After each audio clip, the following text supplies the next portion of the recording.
Salam hormat balik-balik. Okey, sekarang kita akan masuk ke topik yang seterusnya, model pangkalan data. Okey, ada beberapa jenis model pangkalan data yang perlu kita belajari dalam sains komputer tingkatan 4. Okey, tingkatan 4. Okey, apa maksud model di sini? Maksudnya sebelum kita bangunkan satu pangkalan data, kita akan susun dulu pangkalan data kita dalam bentuk jadual, table. Kemudian kita akan tarifkan dia dan menggunakan data dalam satu pangkalan data. Maksudnya kita gambaran kita lah, macam mana kita menyusun ini data ni. Di sini ada secara umumnya ada 4 jenis.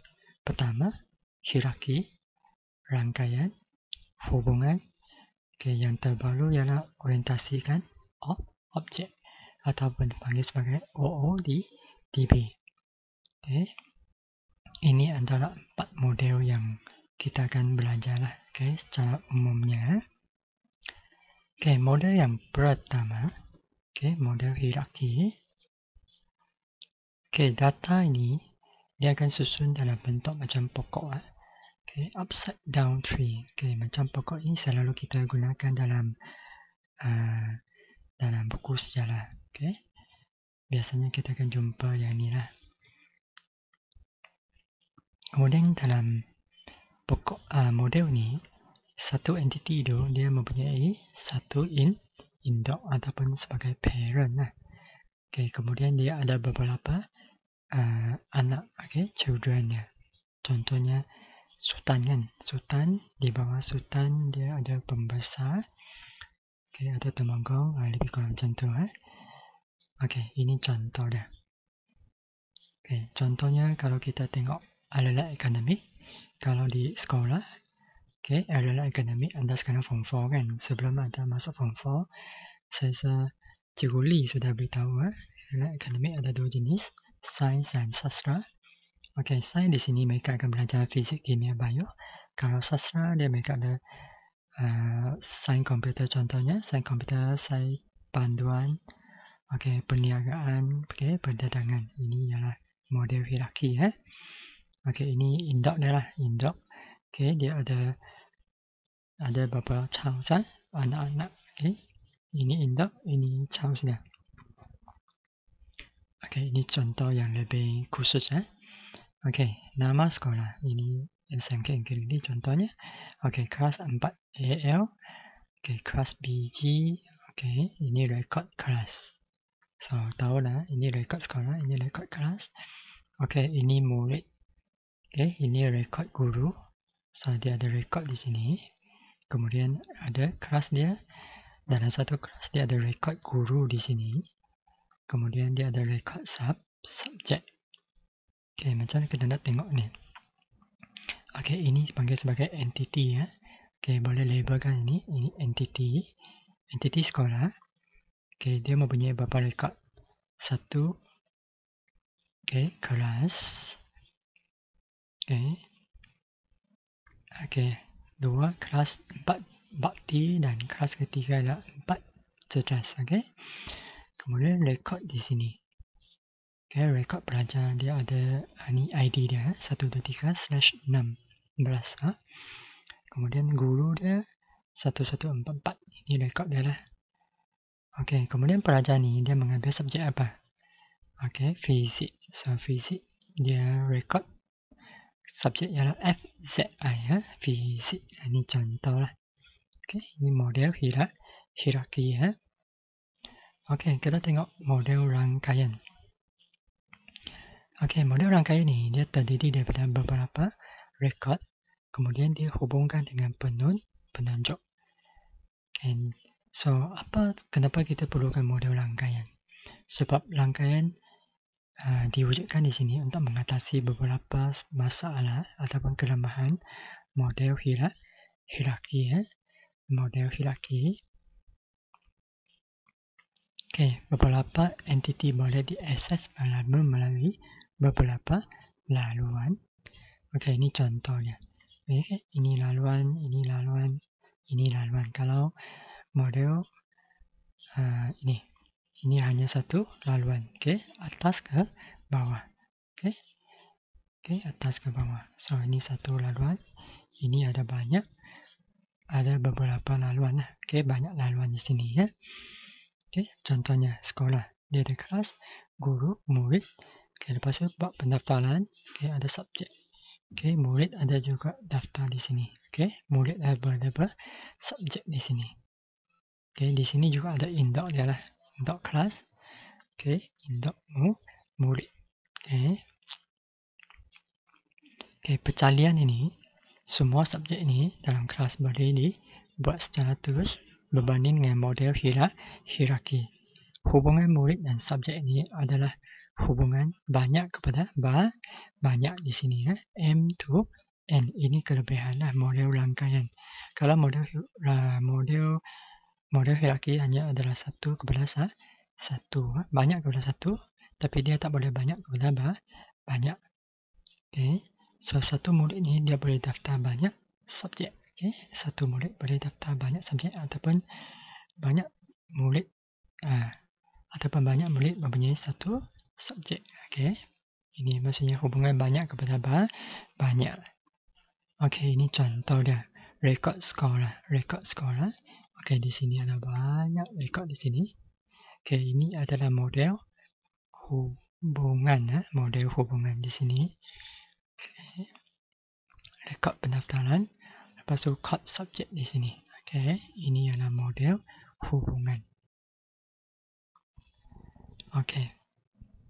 Data dia disusun dalam 2 dimensi dipanggil hubungan. Okay, ini model rangkaian. Model rangkaian. Okay, sekarang kita baru cakap model hubungan. Okay, data disusun dalam 2 dimensi dipanggil hubungan. Okay, jadual dia berkaitan antara satu sama lain. Kenapa dia sering digunakan di sini? Sebab dia mudah dibina dan lebih sesuai digunakan dalam dunia sebenar. Okay, so ini pernah kita tengok ni laju dalam bentuk baris. Okay, dia dalam susun dalam bentuk laju dan baris. Okay, struktur pangkalannya tak perlu dinyatakan terlebih dahulu. Ini kelebihannya. Ini dia. Ini selalu kita gunakan. Okay, di sini ada beberapa entiti. Okay, murid. Lepas itu pendaftaran. Lepas itu subjek. Okay, lepas itu attribute. Attribute dah. Okay, ini attribute dia. Attribute murid di sini. ID murid. Okay, adalah datang daripada entiti murid. Kemudian ini datang dari sini Kod subjek datang di sini. Okay, dua-dua ni dijadikan sebagai kunci prima. Sini jadi kunci prima. Sini kunci prima. Okay, apabila sampai sini dia jadi kunci asing. Sini kunci asing. Okay, ini jadual pendaftaran. Okay, ini pada seperti yang kita buat dalam projek kita lah. Nanti tingkatan 4 nanti. Okay, ni kunci prima ni dihubungkan kepada kunci asing. Ini. So, boleh tuliskan ini kunci asing, ini kunci asing. Kunci asing ni datang daripada entiti subjek di sini ataupun table subjek. Okay, di sini adalah kunci prima, sini adalah kunci prima. Okay, akhir sekali ialah orientasikan objek. Ini adalah teknik baru, kaedah baru untuk menguruskan penggunaan data kita.